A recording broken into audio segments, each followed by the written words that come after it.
Hi, I'm Catherine Sorensen. I'm Elizabeth Cardez. And you are here with the Firewalker Podcast. The Firewalker Podcast is a place where we come together to share stories that have shaped us through fires we've walked through and have helped others walk through as well. The community is safe, non-judging.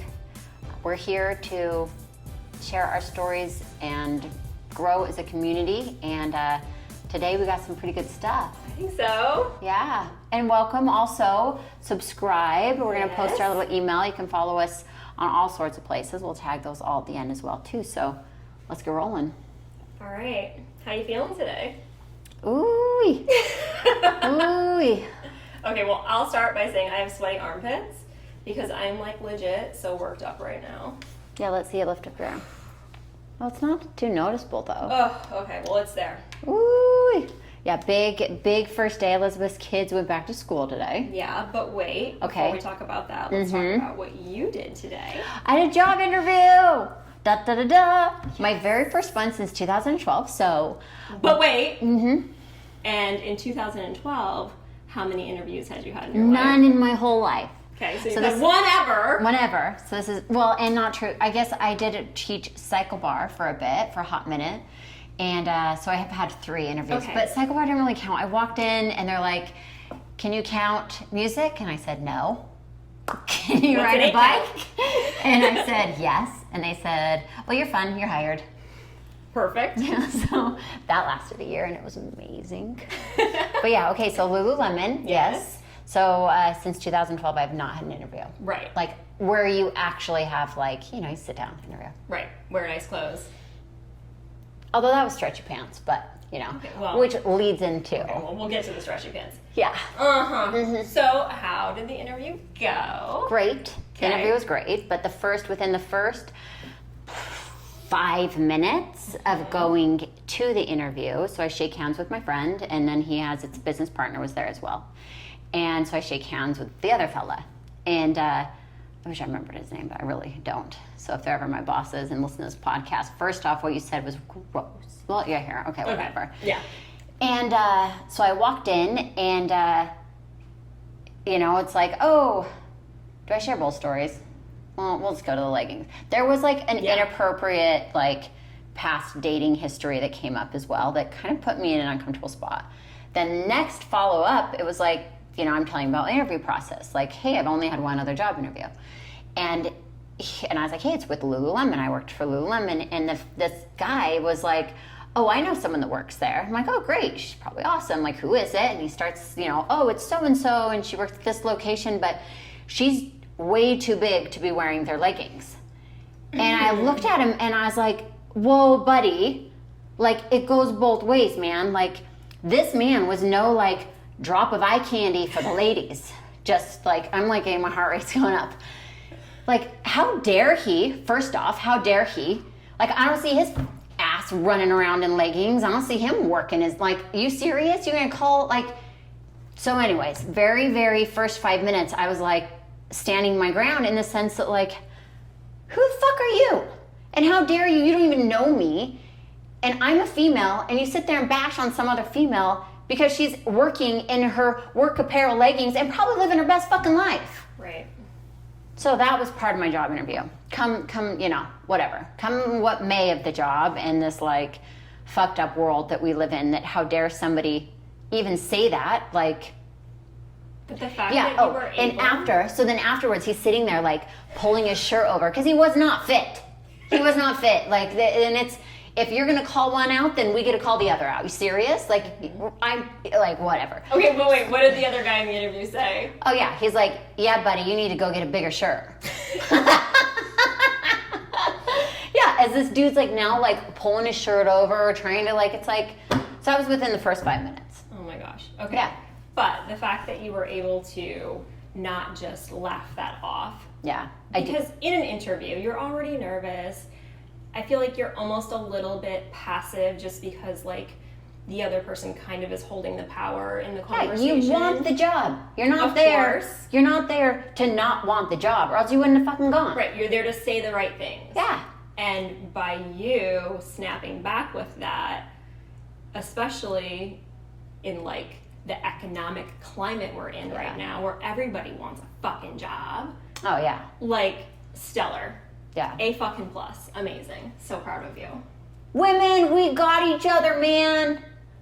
So I can't wait to hear, like, the follow-up to this. Oh, yeah. We're going to come back and loop this at the end of our conversation. We're going to come back to the story. So that was your day. Yeah, fine. But, you know, like, yeah, really shitty. Glad I stood up, but let's hear your day. Okay. Ready, set, go. So we started online school today. I'm going to put that in air quotes. No. Online seriously. school. Because I don't really know how much we're going to be learning. I don't think we're going to learn much at all.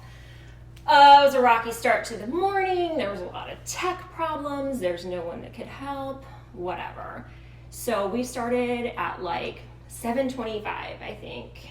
My first child had to be like present and ready to learn.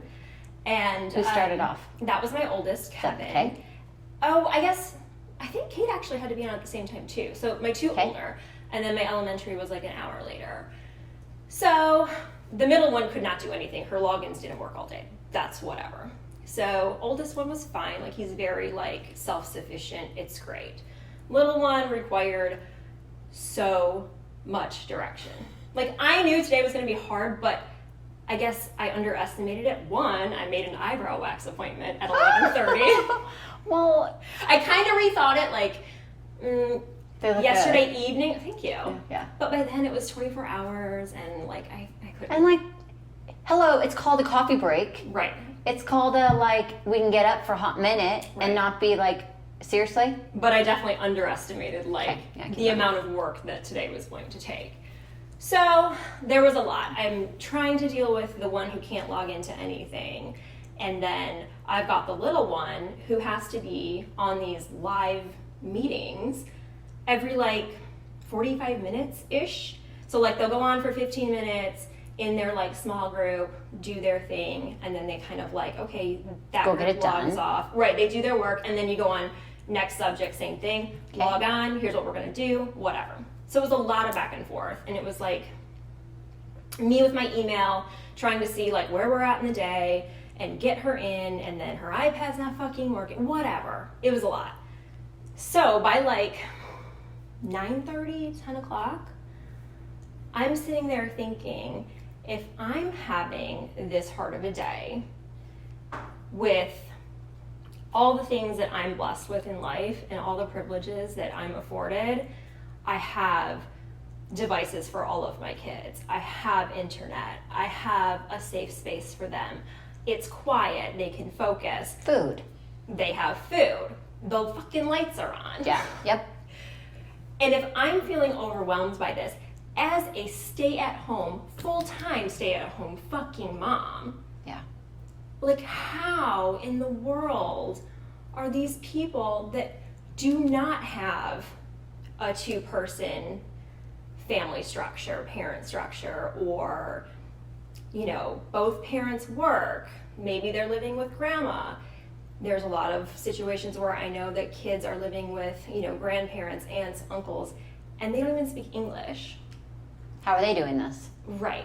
If I'm sitting here on the verge of a mental fucking breakdown, early in the morning, 2 hours into this shit, thinking, I can't fucking do this. Like, I don't know how anyone with less cards on the table for them or whatever are ever going to make this work. So then it started getting me thinking. A few days ago, I was on Facebook, which if you know me, I try to stay off Facebook because I can't like scroll past when something really gets me going. So it's a bait and hook. It's Elizabeth's bait and hook. I do try to scroll, I swear, but when something like gets me, I gotta go in. Me too. So there were these conversations about people's, you know, anxiety, worries, whatever, about how am I going to balance, you know, my work, my kids' work, or whatever situation they're dealing with. And the comments that I saw, Catherine, they were sickening. Like, oh my God. So these were like local Facebook groups, like, you know, our city, our town, whatever, like girlfriends and whatever. Some of the comments I saw, I called my husband and I'm like, I'm embarrassed to say I live here because the comments were so ugly. So people expressing their concern for the fact that we're not going to school right now. We don't know when we're going to school. I'm afraid of how I'm going to balance, manage. Do I have to quit my job? Is that an option? Whatever. I saw some people say some things like, well, it's your fault for relying on school as free daycare. Which, wow. Okay. I'm floored, right? I don't know if they realize that it's the law to go to school. Yeah, like we were talking earlier, you go to jail. Right. If you don't send your kids to school, you go to jail. That's not free daycare. Right. That's not even, that's like, carry on. I've gotten the letters from school when my kids have had like 10 absences. Yeah, because me too. I've got a dancer, whatever, she travels.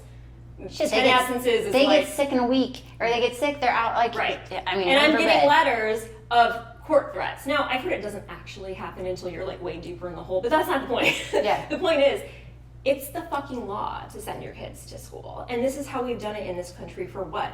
150, 200 years? I don't know when like official school was like instituted in this country. I don't feel that school, like depending on that, is wrong. Yeah. I saw comments like, maybe you should have picked a different career then. Okay, so if somebody went to, let's say, medical school and has hundreds of thousands of dollars in student loan debt and now has 5 kids at home or whatever that they have to facilitate their education, so they should just quit that Quit their job. Oh, just quit your job. Should have picked a different one. Yeah, because you relied on school Right. to be free daycare. Free daycare. So that one had me going. So then today, as I'm going through my day and I'm feeling overwhelmed, It's like heartbreaking too. It's like this isn't or like those. Do these humans on these threads understand that we're talking about fucking kids here? I don't think they do. Like this isn't about like this fucking sucks for us super bad. It does. But like bottom But line, who's suffering at the end of the day? The It's kid. the kids that are suffering. Yeah. So then, as I'm like still kind of feeling sorry for myself and pissed off or whatever about how much work this shit is for me, I'm thinking, these are the same people that 2 months ago on Facebook, Instagram, whatever, they're posting their black square.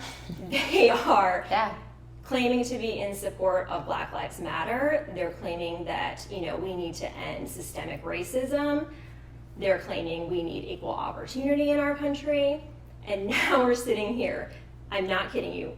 These same people are the ones that are saying, well, you shouldn't be relying on this for free daycare. It's disgusting to me. Like, I was shocked. I had to like put my phone away last night when I was like thinking through all of these things, and then I'm sitting here thinking, if I'm this frustrated with today, the people who don't have all of the tools at their disposal, like how many of these kids are just not going to do school right now?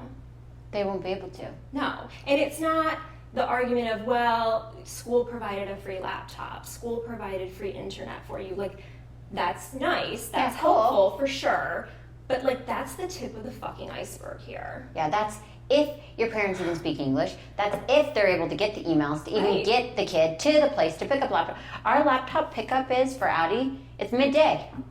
Oh, it's midday. Yes. This is not like, let's work around these families that literally cannot just quit their job to facilitate homeschool in the middle of a national pandemic. Yeah.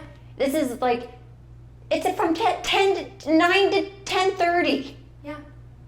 Ridiculous. Our Meet the Teacher Who was does on that? Monday during the day, and it's normally like the evening, but I get it, like they had to do it one at a time, not like everybody come at once. But again, that's a little bit of an unrealistic expectation to set to begin with. So anyways, I'm thinking there's going to be so many kids that are going to fall through these cracks. Yeah. And it's not just they don't have a computer or they don't have internet or whatever. It's more they're not going to have the support, the structure, someone to sit there and facilitate their needs. I mean, do they have a quiet space at home? My house was kind of loud today with all 3 of them on calls at the same time. I had to spread them out even more, which is kind of making me laugh. Yeah. Because I know this is a funny part too. Like, I'm sure you've all seen this. Yeah, Instagram. You start scrolling, you start looking, and we got all these happy campers, all these little desks. Like, look at this little setup. Look at this little. Like, we converted our loft into a virtual learning space, and the desks are like one next to each other. Okay, well I had 3 kids spread way the fuck out today, and they were still like, "My teacher can hear you. Shut up." I'm like, okay, well, that lasted about 3 minutes on a cute little loft. Yeah, where y'all going now? One's in the basement. Right. One's upstairs on my bed. Right. One's like, yeah, I can't. So I got a personal little chuckle out of that, just because I did not do any of that. No, because I was like, wipe your table off. Okay, seriously, that's good. like, I mean, we've all been in this space where it's like, they're going to be going back to school with this idea. So it's like, I'm not converting my house into a homemade school. No. First off, I am the least qualified human to teach my child anything academic. I'm sorry. Like, I barely can spell words right. I like panic over thinking about a 20% tip at a restaurant because I'm like, I need a fact checker. That's 10% and 10% added together. It's not that hard. Quick little tip on that. You just look at the tax and you double it. Say what? You look at the tax on your bill and you double it. Okay, but now I have to add that number to my total, which also stresses me out. That's true. So You're going to have to do that now. Just saying, like, I feel like I'm sitting here with my kids and, you know, whatever algebra classes they're in and whatever English and grammar, I'm like, I couldn't help you past 3rd grade, man. Nope. And literally, okay, this rolls into our another part of this. Right. Like, so back when I was a little girl, in school, no computers, no whatever. We didn't have, you know, whatever. We had a landline and that was it. Like, maybe call waiting, right? And we didn't have that. Yeah, I don't know that if I had that yet. Yeah, I don't know if we had that yet. But my job, like, I went to school, and where I saw my demise in education was around 5th grade. And I love learning. I, like, honest to God, love it. Like, I crave information. I love to learn. I love new things. But when I really fell between the cracks in school and where I really lost my what's it when you feel good about it? Like, what I believed in myself. Like your zest for learning. Yeah, or confidence. There you go. Gone. Completely gone. Because when I was in 5th grade, whatever, 4th, 5th grade, my mom needed me to be her surrogate parent, like, or whatever. We looked it up. It's Parentification. Yes, see, yeah, I can't even say it right. Yeah, that's the technical term. But it was like my mom had, I mean, I'm the oldest daughter of 9 kids, so when I walk in the door, literally it was a baby and fixed dinner and changed this diaper, and I had no time to do homework. I had no time for any of that. Right. Now, let's fast forward this to now, to these kids. Mm-hmm. If I would have been that kid now, fucking forget about it. Right. I wouldn't have even had the place to go to at least get like an idea of what mathematics and English, all that even looked like. I wouldn't even have that space. Right. Like, so it's the empathy of like, I would not have survived this. No, like, absolutely not. So then that makes me also think when we do finally go back to school, whenever that is, the kids that were barely treading water as is, I would have been sunk. I would have been sunk. So behind. I would have been sunk. And you're going to be so defeated and sad about the fact that your friends completed X, X, X, and X, and they're following along with the teacher. Yeah, they're thriving. You don't have a fucking clue what they're talking about. I feel like the dropout rate after all of this is said and done is going to be fucking astronomical, because that feeling of like having your head underwater and never being able to catch up, and that's not their fault, because you know what, there are so many kids who are in that situation right now today. So that's great that you have your free laptop or your internet, and maybe on paper it looks like you should be able to you know, adhere to these guidelines, but that is not the case, and that is not the reality for so many of these kids, and it fucking breaks my heart when I think about it. So that's my hold up today, and part of my sweaty armpits. Yeah. Oh, they're actually. See? Yeah, they're going. Looks so cool. It's cucumber. Keep going, Elizabeth. So then I tried to be, because we talked about this a little bit yesterday, with you being in charge of, your brothers and sisters and whatever. Mm-hmm. And I found myself today, when I'm frustrated with, the middle one whose logins didn't work for anything, I'm sitting here and I'm handing Kevin stuff. Can you look at this? Can you help me? Can you try to log her in? Because I'm with the other one. And I caught myself because I was already defaulting to, I know that he knows how to fix it, and it's true, he does. Yeah. He fixed most of it today for me. Some of it totally wasn't our fault. It's her login just is wrong from the district, but whatever.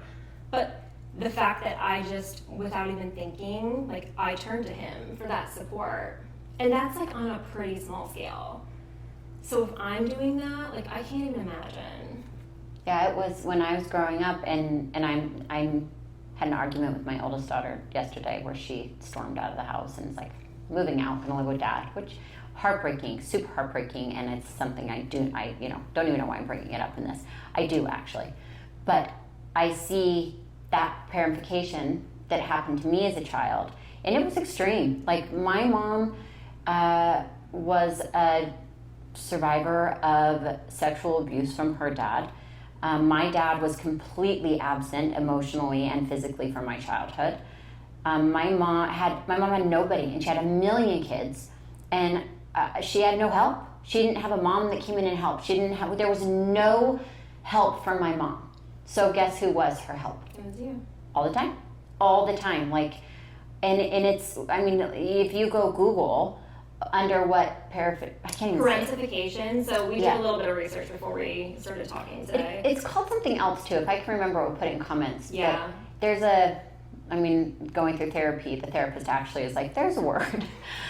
You're not crazy, sweetheart. That's actually a form of abuse and trauma that you did go through. Right. But I'm looking at I can guarantee I was an 18-year-old mom. And I was a high school dropout that got pregnant, that had to get married, that raised my child. Where was Matt? He worked full-time. He was at school full-time. He was not here. He was a weekend dad. I raised her by myself, and I can guarantee that I've done that to Brooke, because I haven't had somebody to be there emotionally. I haven't had someone to be there physically. So as I look back, oh yeah, no wonder she's a little bit pissed. I think this goes a little bit deeper than just you didn't write a note when you left out of town. You didn't say goodbye. You didn't.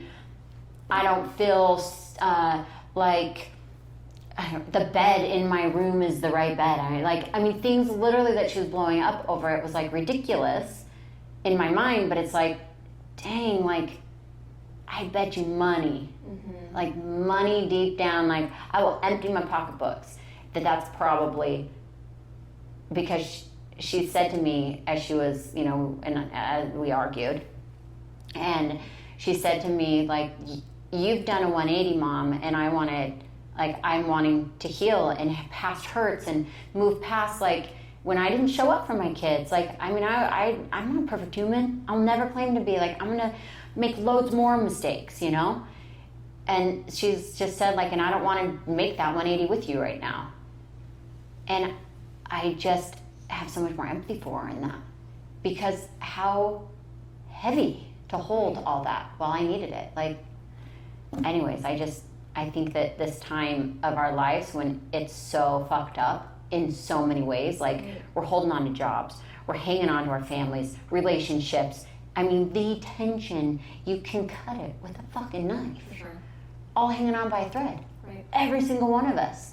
So I think that there's so much empathy and love to be holding for all of our kids, our neighbors, anybody. This is just absolutely fucking crazy. It's crazy. It is. So, all right, there we go. Now my pits are sweaty. Oh, I'm sure they are. that one was heavy. Yeah. I'm sorry, Brooke, if you ever listen to this, which I doubt, you will for a while, maybe you're one of our 12 viewers, but soon to be 13 maybe. Hello. I'm really sorry. I did the best I could. I really did. I feel that's all we can all do right now, and that's all we can hope for from anyone else, is to just do our fucking best every day. And also, I learned that parents can say sorry to their kids. Like, we mess up all the time. And I think it was Brene Brown forever ago. It was like, God, probably like 6, 7, 8 years ago. I have a book I read of hers, maybe, something, where she said, have a take two. So excuse yourself, like you walk in and you blow up. And in that moment, you see that you didn't show up how you wanted to show up. So excuse yourself and be like, you know what, family, I need a second take. Like, this isn't how I want to show up. Like, Can you give me a second chance to come back in and show up the way I would like to show up? So taking that take two, go back outside, come back in, and actually have the conversation and have that moment where you want to show up. Right. Because no way you can practice this, like, compassion and growth and all this healing when you're fucking meditated and you're feeling good and you just finished your yoga and no kid's fucking crying or pissed off with their laptop. Sure, it's all fucking great. I can do all this shit. But how are you going to show up when fucking shit hits the fan? Right. You take that fucking two and you go outside and you come back in and be like, you know what? Let's go again. Can you guys forgive me on how I acted? And let's keep going. Because I think the only way we can heal from this shit is by coming together and working together through the relationship. Because kids can't heal, parents can't heal. I mean, it's a hell of a lot harder. But you come together and heal within the relationship, and that's what the fucking magic is. I think you fucking nailed it. God, I've read so many fucking books. So many books. Literally, my therapy bill could pay my fucking rent. How long? I probably paid maybe $100,000 at this point on therapy. So, you know what? That's a big fucking chunk. That's a Winnebago, I bet. Oh, I think it's one of those Airstreams. Could I? Yeah. My fucking therapy's an Airstream! So cute. Where should we go? Oh my gosh, anywhere Take but this here. mine fucking anywhere! Your armpits are sweating, FYI. They are. It's little. It is, but it's there. Oh, well, you know what? This is intense. It is. It's an intense day. Yeah. So basically, it's okay to change your mind, change your stance. I know it's hard changing your stance with your kids, but I think we probably were raised in a mentality that it's like, you plant that flag, like, Ooh. that's it. Oh, my parents never said sorry. Oh. Oh, shit. Their sorry was a fucking belt whip, man. Like, you serious? Oh, you think I'm sorry? You get over here, you'll be fucking sorry. Right. Oh, no way. Mm-mm. No, I mean, my parents, we talked earlier, like, I don't think our parents apologized to us until we were way grown up. Yeah. Yeah, it was past married, kids down. Like, I don't remember an apology until my first apology was my wedding. It was literally a funeral. So one day you'll hear the whole thing on this podcast. But it was a funeral. Like, 2 little Mormon kids got pregnant. Parents talked to each other that this is how Matt and Catherine should get married. I remember being in the car with Matt and being like, so should we get married? And he's like, well, we probably should. That was our proposal. It's so sad. The wedding was literally the saddest, like, couldn't wear a white dress. Couldn't, like, oh, okay, well, I'm telling you the whole thing. Anyways, the actual amount my parents paid for my wedding, and this comes to win the apology. This is why, this is the story. My dad handed me $300. This is, like, total. This is total. I wore a dress out of my closet for wedding. A friend donated flowers. Like, literally, total. No rental, venue, nothing. My dad hands me $300 and says, you know what, I had a really crappy honeymoon, so here's $300, so I hope you have a better honeymoon than I had. So, okay, that's my wedding, as I'm like, oh my God, just get me out of this fucking hellhole, okay? So then, fast forward, tell my little sister, the one next younger than me, gets married, and my dad is looking at a wedding dress, a venue, a cake, bridesmaid dresses. I mean, you fucking name it. Like, that shit's so expensive, right? Oh, yeah. And he looked at me, and he didn't apologize for how he treated me. He just apologized for the dollar amount. That I had no idea that when you got married, this is how expensive a wedding was going to be. Honest to fucking God, first apology I ever got from a parent was over that. And it wasn't on treating, it was that they didn't pay the same amount of money for my wedding that they did for Natalie's.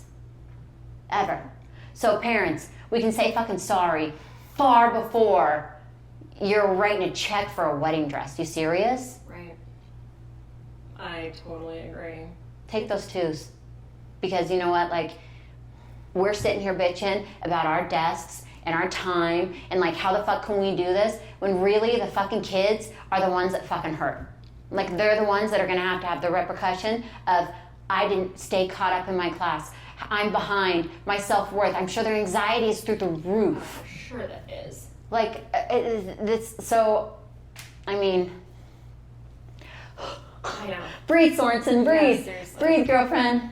I mean, obviously we don't have the answers to so many of these questions, and I don't think anybody does right now. No, we don't. No one knows how these things are going to play out, or how things even look week over week at this point in time with Oh my God. life, our country, the world.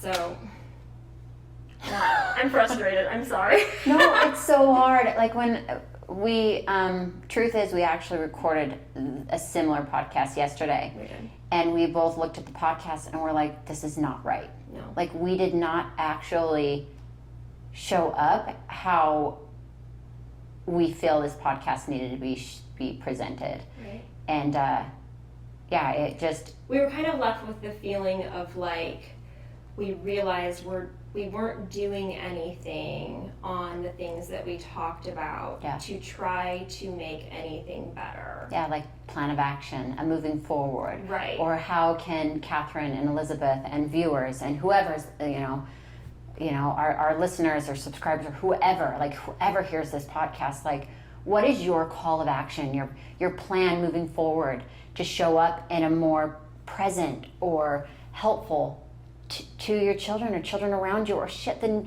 your neighbor or the person driving down the road that might cut you off. Like, this is so many levels. Right. So many levels. Like, just because you don't have kids going to school, like, I hear that life is fucking hard. Like, it is. It is. I think the takeaway from all of it, because we were kind of sitting there like, well, like, what can we do? Like, and it kind of kept coming back to like, well, we don't have the money to donate to that, or like, we don't have the resources to really take action on, that thing.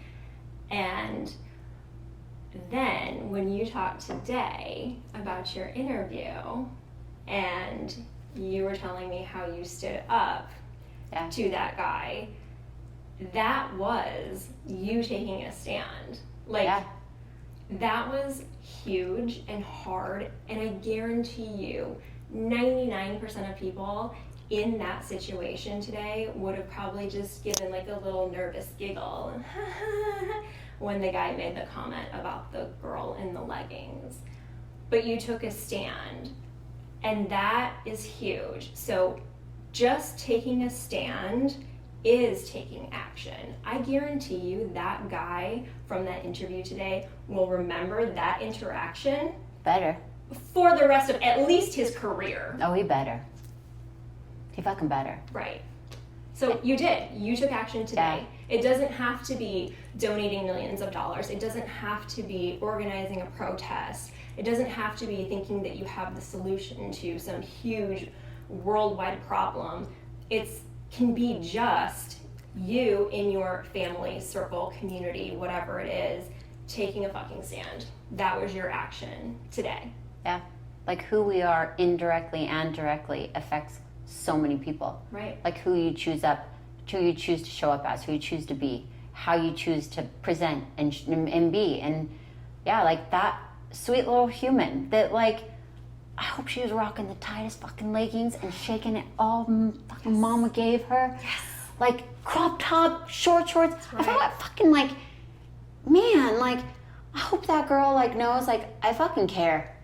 I care. And, like, some fucking fat creep sitting in an office that I don't know if he's ever fucking worked out is gonna fucking throw shade on her. Fuck no. Right. Never. Like, I hope that lady and that girl, like, I hope they know how much I'll stand up for them all day, every day. And like, injustices that show up, like, goddamn, I hope I'm strong enough to do that over and over and over again. So if that's all you did in a day, that's huge. That's it. All right, if I can do it, you can do it. Of course. Because you know what, ladies? We can do fucking hard shit. Absolutely. And gentlemen. You Yeah. guys do hard shit. Humans do hard shit. That's right. Yeah. All right, so That's it. yeah, that's it. From Bruce and Catherine, Elizabeth. thank you for listening. We love you. Yes. Our hearts to Subscribe. your hearts. Yeah, subscribe. Yeah. Our email's gonna be linked down there. You can hear us on Spotify, Apple Podcast. We're on Instagram, Facebook, Yeah, all of it. all of it. We want to hear what you're doing. Yes. What you're doing in your Please. community, circle, family. It doesn't have to be huge. Anything and everything counts. Yes. Sometimes it's a fucking hug and a smile. No You one know. for me. I know. Well, Okay. you know, a All right, smile. as long as we understand that. And take those twos, man. Take a two, step out of the room, come back, apologize. Like, these kids are having a hard fucking time. Like, Everybody is. and your kid that you're able to sit there in that room with them is luckier than all the other kids. Like, Right. seriously. So, count your blessings. That's right. All right, peace out. Oh, air hug.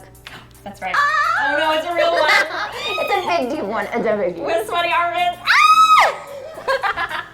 Peace out.